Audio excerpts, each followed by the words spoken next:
Hi friends, welcome back. 11 ഫെബ്രുവരി ഇന്ന് നാട്ടിലേക്ക് പോകാൻ നിൽക്കുകയാണ്. ആൾ കിടന്ന് ഉറങ്ങാണ്. 1 മണിക്ക് ശേഷം എനിക്ക് ഉറക്കം കിട്ടിയില്ല. പിന്നെ 2:45 ഞാൻ വെള്ളം ചൂടാക്കാൻ വെച്ചു. കുളിക്കാൻ വേണ്ടി റെഡിയായി നിൽക്കുകയായിരുന്നു. പിന്നെ ബാഗൊക്കെ ഒന്ന് പാക്ക് ചെയ്തു. ഈ ഒരു അലമാരയിൽ 4 ഫ്ലോറും ഉള്ളതാണ്. ഏറ്റവും താഴത്തെ 2 ഫ്ലോർ, അതായത് 2 തട്ട് മാത്രമാണ് ഞാൻ ഡ്രസ്സ് വെച്ചുകൊണ്ടിരുന്നത്. പിന്നെ ഈ ഒരു ചെയർ, ഇതിലുമാണ് എൻ്റെ സാധനങ്ങൾ ഉണ്ടായിട്ടുള്ളത്. പിന്നെ ഈ ഒരു ബെഡ്, എല്ലാ സാധനങ്ങളും ബെഡ്, ചെയർ, അളമിറ. പിന്നെ പോകാൻ നേരത്തെ കൃഷ്ണയും എണീച്ചു, അതുപോലെ തന്നെ ദുർഗാമാമും എണീച്ചു.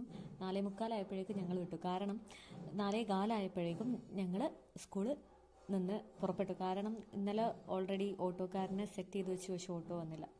പോകുന്ന ടൈമിലൊക്കെ ഭയങ്കര ഇടായിരുന്നു. ചന്ദ്രനെ മാത്രമായിരുന്നു കാണാനുണ്ടായത്. അതിൻ്റെ ഇടയിൽ കൂടെയാണ് ഒരു പട്ടി ഒരു പട്ടിയല്ല കേട്ടോ, 3 പട്ടി ഉണ്ടായിരുന്നു. വീഡിയോ എടുക്കാൻ നേരത്തെ ഒരു പട്ടീനെ കിട്ടിയുള്ളൂ. ഓടിച്ചു. പക്ഷെ സാറ് അതിനെ സെറ്റാക്കി എന്നുള്ളതാണ്. മണികണ്ഠൻ സാറായിരുന്നു കൂടെ വന്നിട്ടുള്ളത്. അങ്ങനെ ഞങ്ങൾ സൂപ്പാൾ റെയിൽവേ സ്റ്റേഷനിലെത്തി. റെയിൽവേയിൽ എത്തുന്നതിനേക്കാൾ മുന്നേ പുറത്തുനിന്നൊരു ചായ കുടിച്ചിരുന്നു. അതുപോലെ റെയിൽവേയിൽ എത്തിയതിന് ശേഷം സാറ് ചായ കുടിച്ചിരുന്നു. എൻ്റെ കയ്യിൽ വരാൻ വേണ്ടി ക്യാഷ് ഇല്ലാത്തതുകൊണ്ട് സാറായിരുന്നു എൻ്റെ കയ്യിൽ ക്യാഷ് തന്നിട്ടുണ്ടായത്. പിന്നെ 6:10 ട്രെയിൻ വന്നു. ട്രെയിൻ കയറ്റി തന്നു. ഭയങ്കര മിസ്സിങ് ആയിരുന്നു സാറിന്.